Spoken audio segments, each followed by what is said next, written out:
Hey guys, wanted to do another China video for the start of stage 1, and I wanted to go over the preliminary matches, pick'ems for the first week, and basically what to look out for if there's any series here that are going to be worth watching. We have the two groups, and for the first stage, it effectively works like teams from the Alpha group will play all of the Omega teams, and whoever is in the top 3 will make it to the playoffs for stage 1 and potentially qualify for Shanghai. For Omega group, it's vice versa. They'll play all of these teams first. Then in stage 2, they'll play amongst each other in their own particular groups. Are there any series in this first week that might be worth watching, and what are the expectations, I suppose, when it comes to pick'ems? So we'll start with the Friday games that start at 10 a.m. GMT, I think, because our clocks went back, but theirs didn't. So it's a little bit later than usual for China, which is nice. But the first series is BLG versus Tyloo. Really good opponent for Bilibili to start with. I think for kickoff, Bilibili took a while for them to get going, realistically.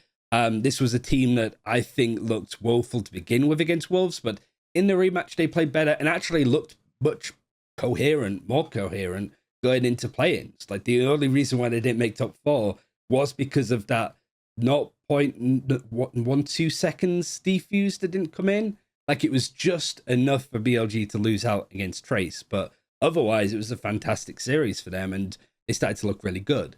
They did make a roster move. They've got a new head coach with Bale, who used to be at Gen G, which I think having that experience lead the roster is good. XPC, who was the coach that came in for Stage 2 of Evolution last year, that was the head coach since Jackson stepped down, really didn't get anything out of Bilibili in that period. So with a new head coach, with Bear IGLing, I think that there's a real chance for Bilibili to go on and do some really good work. The meta might not necessarily suit them all that much. I think they're a little bit rigid in their roles, but we'll have to see. It looked promising during kickoff, so I'm hoping that we can see Bilibili be a force to be reckoned with, like we did when we saw them qualify for champions. Tyloo, however, whilst they've made good roster moves, they brought in Aaron, they brought in Flexin, and brought in 2 new coaches of Shuai and also Sunshine from Weibo. It's just too soon, right? Like, they have so much to try and get sorted. Maybe had a couple of weeks to prepare, but this is an awful opponent to go with. If Tyloo actually beat Bilibili, that would be a hell of a shock result. See if they can get that momentum going. But Tyloo, you have to remember, bombed out of kickoff. They were the worst team in all of the international leagues, I have to say, with how they performed. I expect them to be better now, but I also expect Bilibili to be on another level now with just better pieces in this puzzle to make it stronger. So I'd say for them, Bilibili. This series, Wolves versus Tech, might be one to keep an eye on. It's a free day on Friday, nobody else is playing, so definitely watch this series, because both of these, I think, are dark horses to not only make playoffs out of their respective groups, but also to qualify for Shanghai. Like, honestly, Tech with RB looks spectacular, but even all of the other individual players of this team, the ones that we didn't really see an awful lot of, like Kawaii, Abo, the RGL, I think that there's a lot of players that I was like, looks good, this team, but I need to see like another stage of Evo to see realistically where they lay.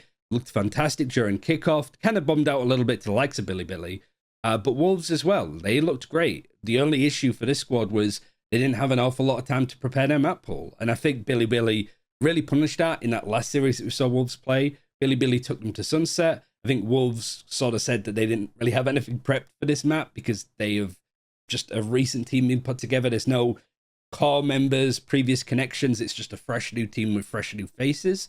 So Wolves just didn't have an awful lot of time to prepare.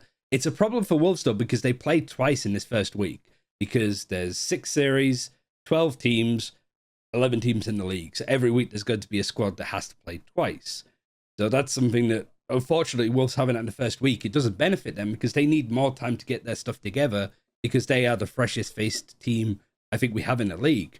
But most others do have a core to build off of outside of maybe Tyloo right now.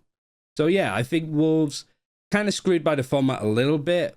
I'll have to say Tech are probably going to lead in with this one nicely, but I am really excited to see more of Wolves. I think this is just an awful first week to play on, but maybe there's a chance. I'll be happy if Wolves win, but Tech with RB and also another roster move, we're bringing AC in from Enter.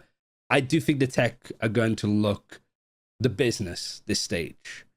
For DRG versus Old Gamers, I said that like DRG might struggle with this sort of format, playing in teams every other week. We saw what happens when teams like FPX anti-stratted DRG in the qualifying game for Madrid. They took out Vukashi, who was that cracked Sentinel Russian player.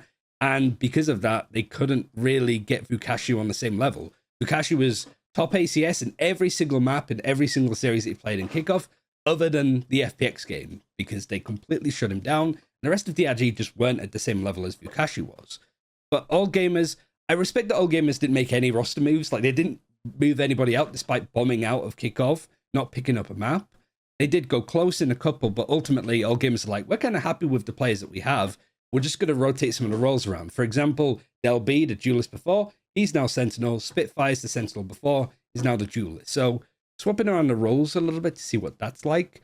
And then ultimately, is that going to be enough against DRG? I don't think so. I think that this could be a potentially good series, but DRG, a top 4 team, regardless of how well certain individuals are playing, it should be good. They've also brought in Shion, I think, to be their main initiator now instead of Dingwei. So both these teams change it up a little, mostly roles than players themselves. EDG versus JDG, this is such a banger game to watch for sure. EDG obviously making it to Madrid, being the best team in China, but still a lot of worry with how they lost against Loud. So I made a previous video talking about all of that. JDG though, they brought in an actual IGL with YHN, and I think because of that, they're going to look a lot more like cohesive. I think on the attack side, they look completely lost, just hitting sites with like 10 seconds left, being shafted by the defenders that are then going to try to stop them planting. But I think EDG might be a little bit burnt out because they've only recently got back from Madrid, and maybe JDG are going to be sort of guns blazing, but I need to see JDG start to perform well before I start predicting them against the likes of EDG. But you never know. I think this series is definitely one to maybe have on the other monitor while Pacific is going on, for sure. Speaking of which, twitch.tv/RyanCentral will be watch partying all of these games. Definitely worth keeping an eye on. Nova versus Trace. I'm going to give it straight to Trace. I think the roster move that they made with Low King coming in instead of flexing is really nice. You also have Yie, who was the head coach at Tyloo before, now being the assistant coach to Destroyer. Ultimately, I think it's just going to be really sort of nice to build around when it comes to the roster of Trace. They have a lot of firepower. Looked pretty decent against EDG. I think just nerves got to them and they sort of started to falter, much like they did during Evolution. So Nova, I like that they brought in Swirl, but I still think there's a big gulf between how Nova is currently playing, despite being mechanically gifted at this game like Guan and stuff. But like Trace, I think I hope that they make top 3 and make it to Shanghai, because I want to see this team at an international event, because they deserve for everybody to know more about them. And a bit of like a dark horse underdog pick at the moment. I think Trace should be mentioned in the same vein as EDG and maybe even FPX. But speaking of FPX, their game this week is going to be against Wolves, who play twice. Again, FPX might be a bit tired. Apparently, they're maybe making some roster moves with a drop in Lysol and bringing in their substitute. I forgot the name off the top of my head, but no news as of yet. It's also very short notice for FPX, but I think that they're not really going to give a toss too much about what the other team is doing, right? They're just so focused on playing their own crazy style, and Wolves might match that a bit with the amount of Euro IGL Plix was doing, but I think that like FPX's map pool should be a lot stronger. And with any luck, they learned a lot from Madrid on how to play up against explosive, crazy teams. So that's what I'm locking in, I think. They're more safe options than anything. It is China. Lots of stuff like this can change. But ultimately, I think if we do see these teams like Tyloo, Wolves, All Gamers, JDG, Nova, and Wolves again win, it's going to be because they got so much stronger during the offseason, which is definitely a possibility. But that's what I'm kind of going to go with for now. Let me know what you think. I think for matches to watch, Wolves versus Tech is a good one. I think EDG versus JDG is going to be good. And depending on how well Wolves do in this series, them against FPX could be worth the watch. But we'll do a recap and predictions for week 2 later next week. But thanks for watching, and I'll see you in the next one. Take care.